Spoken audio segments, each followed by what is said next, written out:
Partner Admar, pero eto, follow up ko lang, ibang paksa, kaugnay pa rin sa politika. Yung sinabi na bloodbath ni VP Sara Duterte, ma'am. Anong tingin mo doon, ma'am? Unang mong narinig. Ito ba ay literal para po sa inyo or figure of speech lamang? Wordplay ng Vice Presidente to describe no, yung kanyang galit at pagngit-ngit. Actually, masyadong pinagtituunan ng pansin yung termino na bloodbath.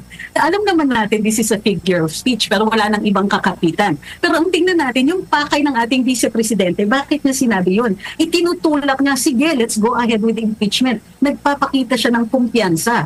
Ngayon na nagbago na yung make-up, ngayon na nakita niya na may solid siya na suporta sa Senado, alam niya na kahit paano that she has the numbers, pwede na siyang maghamon. Sige, tuloy natin yung impeachment na yan. So yun yung mas importante tinitingnan. Although magaling kasi mag-communicate si VP Inday para pansinin yung statement niya, meron siyang hook. So that's what the term bloodbath is really. It's a figure of speech na hook, alam niyang mapapansin yung sinasabi niya at pakikinggan siya. Ang importante, marinig yung totoong mensahe. Ang mensahe niya is hindi na nakakatakot yung impeachment na yan. Natanggal na natin yung guesswork when it comes to the impeachment. We know we have solid votes from the senators at alam din natin na dahil ito ay post-midterm elections, maganda ang showing during the midterm elections, hindi na po, no matter what, kahit isama pa nila si Laila de Lima at saka si Chen Joc, bilang mga prosecutors ng House, tignan natin kung aabot pa nga dun sa punto na magkaroon ng trial. Posible na to save face, magka-dismissan na lang ito. So yung hamon niya is, sige nga, tuloy natin yan. That's the real message here. The real message is, this is a challenge from the Vice President na, interesado pa po ba kayo dun sa impeachment sa akin? O baka gusto, babaon na ito sa lima. So she had to use that term. Attorney, meron din po ba kayong nakikita na, kasi doon sa pananalita ng Pangalawang Pangulo, kumpiyansang-kumpiyansa siya na, sabi nga niya sa mga abogado, talagang plano ng mga abogado na wala na talagang trial. Pero para sa kanya, mas gusto niya na magkaroon talaga ng trial, magkasubukan talaga. Meron ba kayong nakikita na meron din siyang nakahanda na pasabog laban dito sa mga nag-aakusa sa kanya? Posible. Kasi ang totoo niya, yung impeachment, bibigyan siya ng isang malaking forum para makapagsalita. At alam niyo naman ang Vice Presidente natin, pag nagsalita siya, lahat ng tao nakikinig. Ngayon, bibigyan lang nila ng isang malaking audience ang ating Vice Presidente at isang pagkakataon na makikita siya araw-araw, siya yung national victim dito. At ang mga traidor, ang mga villains, ay yung mga kalaban niya. Tingnan niyo ha, kumbaga, siya yung may tatay na nakidnap, pinakaharap siya sa impeachment. Wala namang solid na ebidensya at kahit tignan natin ang social media, nakikita natin na puro contrived, masyadong pilit na pilit itong kaso na ito. So, kung itutuloy ito ng ating mga kongresista, hindi ko nakikita kung paano sila makakapuntos dito. Well, this is a built-in platform, especially for the Vice President, Hedo 2028.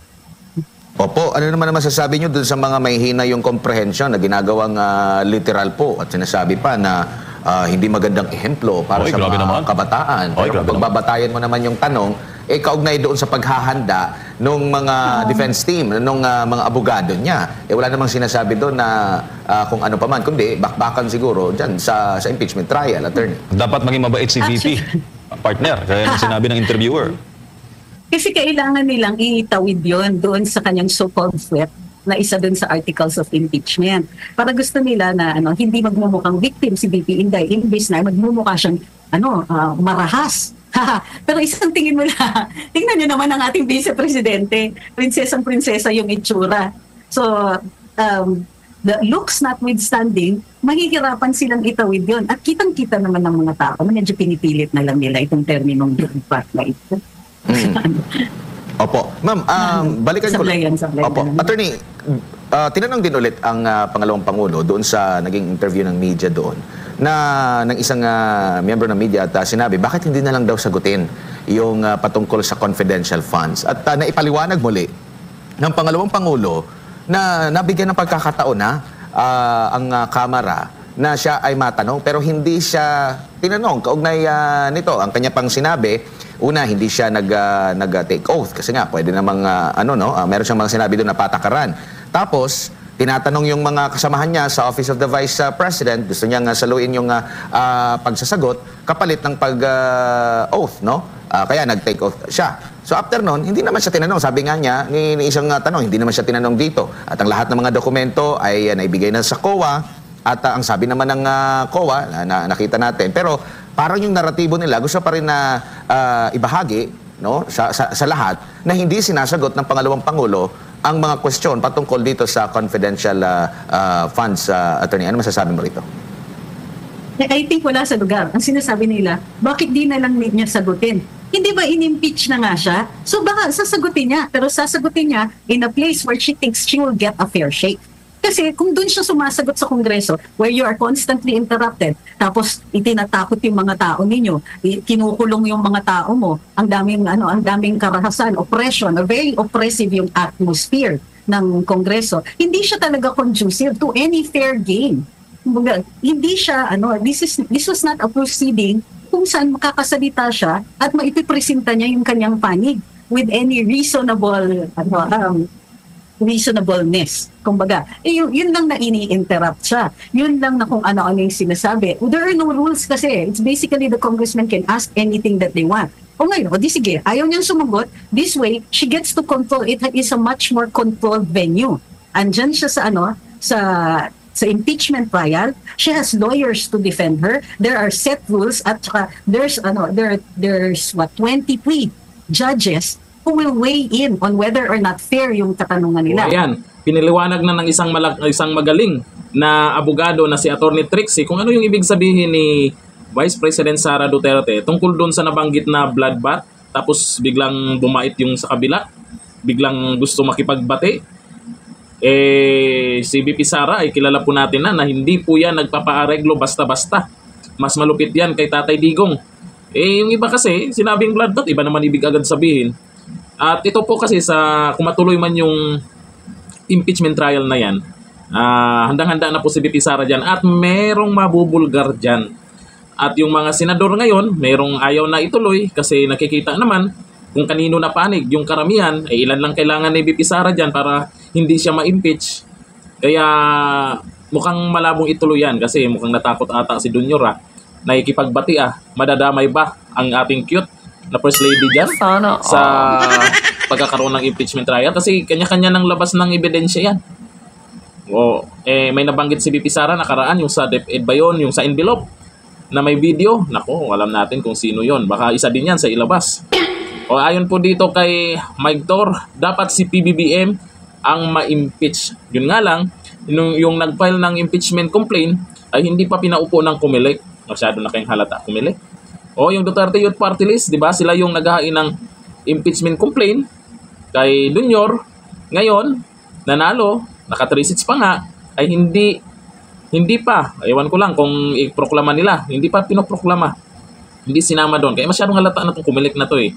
Sabi ni Maricel, basta ang VP Sara namin maganda na matalino pa at matapang. Bakit? Maganda naman yung sa kabila Cute pa nga, di ba? Matapang, hindi papatalo, magsama-sama pa sila. Nasa likod niya ang taong bayan. Nakalimutan nila yung nangyari sa Cebu. Debate 2016, sabi ni Digong, nasa inyo na ang lahat na politiko, di wala na sa akin. Akin na lang tong taong bayan. Doon nanalo si Tatay Digong, ganun din kay VP Sara. Dapat nilang tandaan yan. Landslide na yan sa 2028, di nila mapipigilan yan. Ayan po yung paraan nila ngayon, sabi, para hindi makatakbong Pangulo ng Pilipinas, itong si VP Sara, ay ma-impeach. Kasi pag na-impeach, hindi na siya pwedeng maging kandidato dyan. At pwede yan, kung alanganin si VP Sara, pwedeng mag-resign. Pero ngayon kasi lamang siya. Natakot ngayong kalaban, di ba? Nakipagbati na. Sabi ni Mercy Palapal, intense na balikatan yung siguro.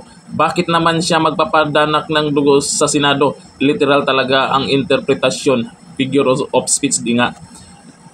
Figure of speech nga yung iba kasi, iba po yung ibig sabihin. Siguro, i-issue lang nila yung sinabi. Lalo na itong si Claire. Di ko lang alam kung attorney ba to. Bakit iba yung mga pag-intindi nila. Pero tayo na lang iintindi sa kanila.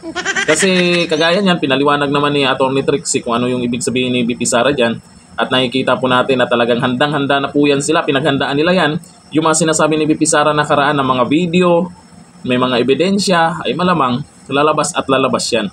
Tsaka kampante po ang karamihan na lamang si VP Sara dyan sa impeachment trial. At hindi papayagan yan ng kung sino dyan sa Senado, sila yung pag-iinitan ng taong bayan.